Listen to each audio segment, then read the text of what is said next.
ಖ್ಯಾತೆ ತೆಗೆಯುವವರ ವಿರುದ್ಧ ಕಾನೂನು ರೀತಿಯಾದಂಥ ಕ್ರಮವನ್ನು ತೆಗೆದುಕೊಳ್ಬೇಕಾಗುತ್ತೆ ಅಂತ ಕಲಬುರಗಿಯಲ್ಲಿ ಸಚಿವ ಎಚ್ ಸಿ ಮಹದೇವಪ್ಪ ಎಚ್ಚರಿಕೆಯನ್ನು ಕೊಟ್ಟಿದ್ದಾರೆ. ಬೆಳಗಾವಿ ಮಹಾರಾಷ್ಟ್ರ ಗಡಿ ಬಗ್ಗೆ ಬಹಳಷ್ಟು ಚರ್ಚೆ ಆಗಿದೆ. ಗಡಿಯಲ್ಲಿ ಹಳ್ಳಿಗಳ ಸೇರ್ಪಡೆ ಬಗ್ಗೆ ಅಂತಿಮ ಆಗಿದೆ ಕೂಡ. ಹೀಗಿದ್ರೂ ಕೆಲವರು ಖ್ಯಾತೆ ತೆಗಿತಾ ಇದ್ದಾರೆ. ಕಾನೂನು ರೀತಿಯ ಕ್ರಮ ಆಗುತ್ತೆ ಅಂತ ಎಚ್ ಸಿ ಮಹದೇವಪ್ಪ ಅವರು ಹೇಳಿಕೆಯನ್ನು ಕೊಟ್ಟಿದ್ದಾರೆ.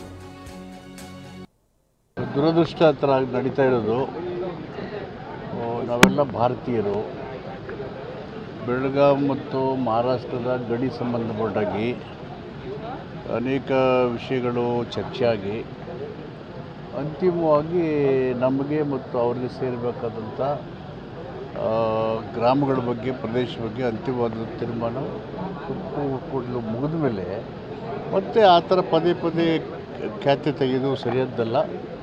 ಅದು ಕಾನೂನು ಯಾರು ಇದು ಮಾಡ್ತಾರೆ ಅವ್ರಿಗೆ ಉಗ್ರವಾದ ಶಿಕ್ಷೆ ಮಾಡ್ತಾರೆ.